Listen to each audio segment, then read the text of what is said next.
Bismillahirrahmanirrahim. Hamdan wa syukranillah alladzi an'amana bi ni'matil imani wal Islam. 34 materi 3 perkara yang wajib dipelajari. 2. Allah tidak ridho disekutukan dengan siapapun. Syekh Muhammad bin Abdul Wahhab berkata, "Ats-tsaniyatu anna Allaha la yardo ayyushraka ma'ahu ahadun fi ibadatihi." Sesungguhnya Allah tidak ridho disekutukan dengan siapapun dalam beribadah kepadanya. Hal kedua yang wajib diketahui adalah bahwasanya Allah tidak ridho jika Dia disekutukan dengan sesuatu dalam beribadah kepadanya. Hanya Dia sematalah yang berhak diibadahi. Syekh Muhammad bin Abdul Wahhab dalam poin ini menurut Ustadz Firanda Andirja ingin menjelaskan kepada kita mengenai bahaya syirik.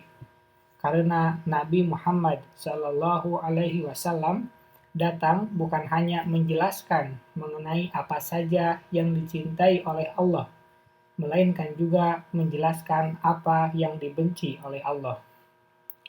Ustadz Firanda Andirja menjelaskan bahwa bahaya dari perbuatan syirik adalah 1.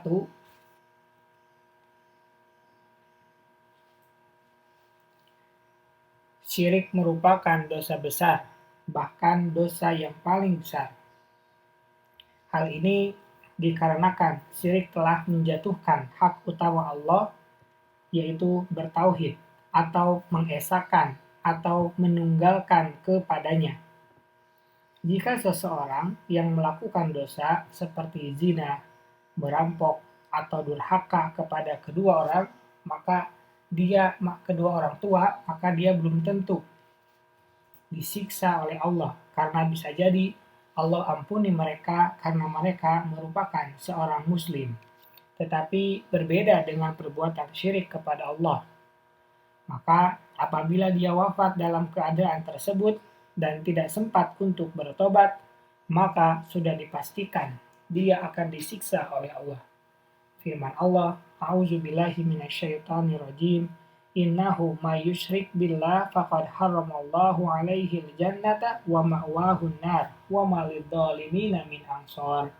Sesungguhnya barang siapa mempersekutukan sesuatu dengan Allah, maka sungguh Allah mengharamkan surga baginya, dan tempatnya ialah neraka, dan tidak ada seorang penolong pun bagi orang-orang zalim itu.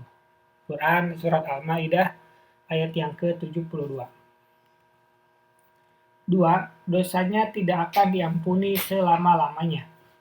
Pengetahuan mengenai hal ini tidak boleh hilang, bahkan tidak hanya untuk diingat, melainkan harus tertanam dengan keyakinan yang kuat, karena ini sangat membahayakan bagi kehidupan manusia di akhirat nanti yang kekal abadi. Firman Allah dalam hal ini yaitu, "Innallaha la yaghfiru ayyushraka bih wa yaghfiru ma duna dzalika liman yasha wa may yusyrik billah faqad iftara itsman 'azima."